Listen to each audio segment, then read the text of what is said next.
Hey there, friends. We've talked many times about in woodworking, there's multiple ways to accomplish everything. So in the last video, we did the convex and concave sawing using the turning saw. But what do you do if you don't have a turning saw?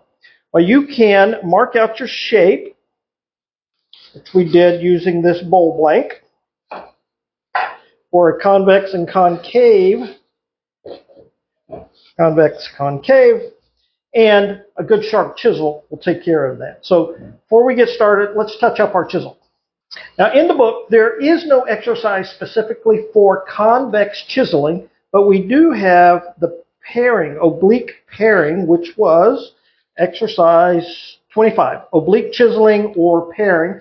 So we did that as we worked with the grain and oblique to the grain. So we did that a couple of videos ago. But exercise 27 is concave chiseling, and that is to produce a concave surface. And the book simply says hold the handle of the tool firmly in one hand, and the other hand rest upon the face of the blade to direct its course, which must always be in the direction that the fibers run. Okay, so they're talking about paring by hand. We're actually going to use the mallet for that. So first of all, let's get in here and try our hand at chiseling a convex shape. I don't know, can you see that? See the outline there? So we're going to come in with a chisel. We could actually do this by hand. And we'll just start hogging away some of the loops.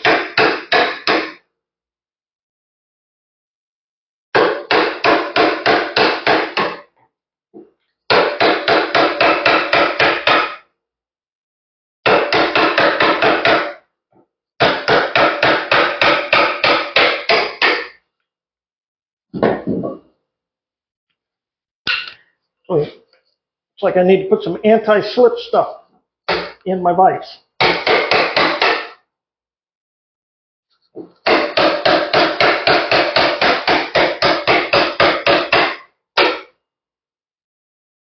Getting closer and closer to the line.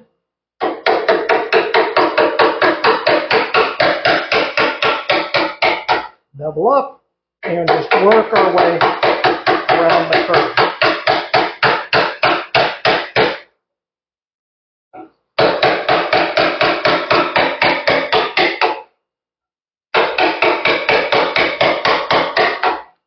Remember, supported fibers.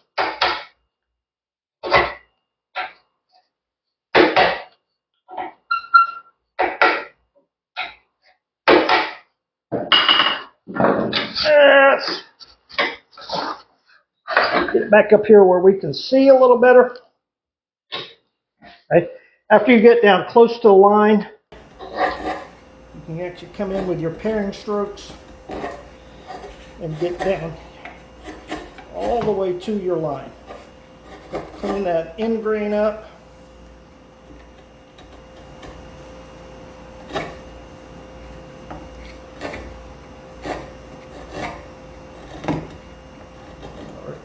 Remember, oblique chiseling, kind of like a knife stroke going across.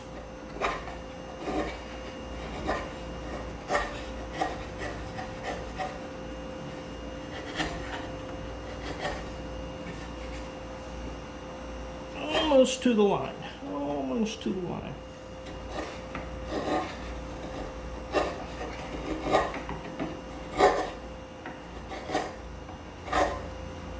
All right, that is convex chiseling. What about concave chiseling?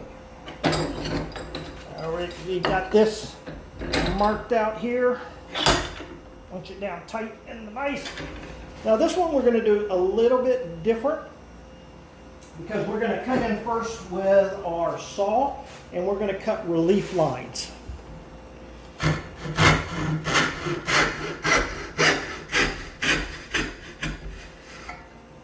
Now, how many relief lines do you put in there? I don't think it really matters. It's whatever you feel good about. Saw down close.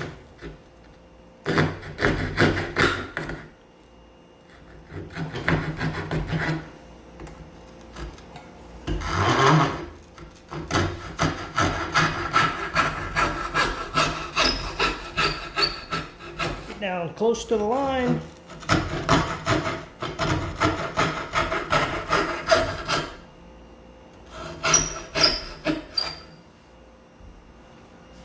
All right, after you do that, you're going to come in with your chisel, but this time we're going to go bevel down. And we're going to start taking out some of the waste.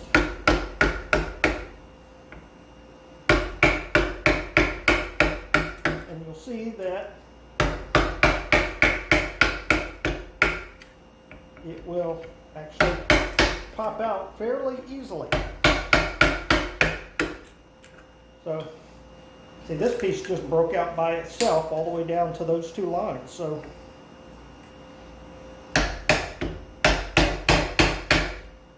okay, bevel up, down to the lines, curve your chisel.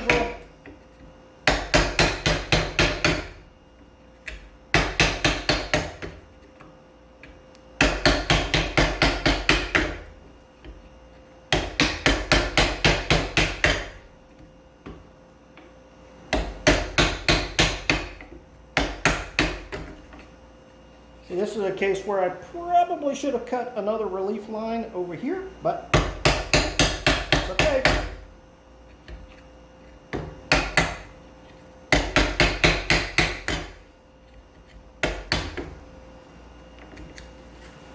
All right, now, again, we want to go in the direction of supported grain, so now we want to come in from the other side.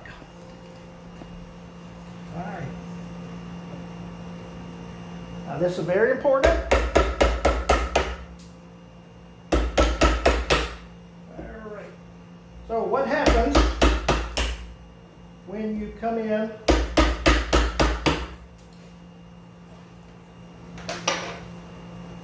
and you're not going?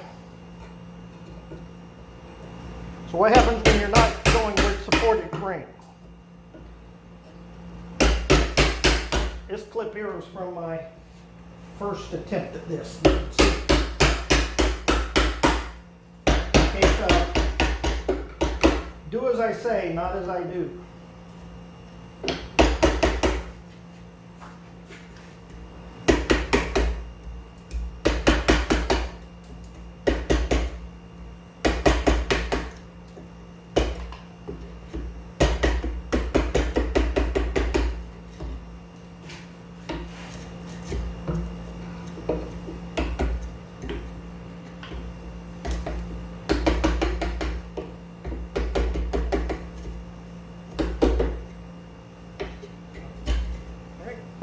After you have the general shape, you can come back in with your paring strokes.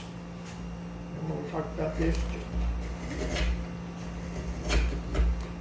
So this is kind of a cross between vertical paring. Come in, clean that up.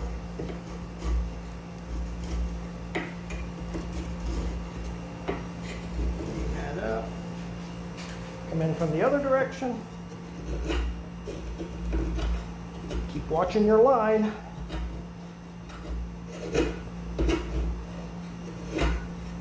How many of us have ever blown straight through the line? I'll raise my hand to that one. And end up going much deeper than we planned.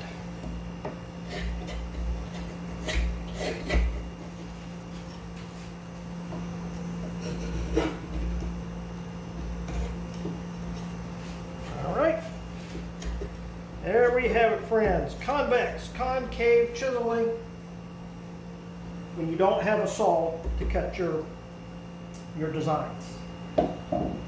So, I think that's going to do it for now. We're getting very close to using one of my all-time favorite tools, which is the spoke shave. So that should be coming up, I believe, in our next video.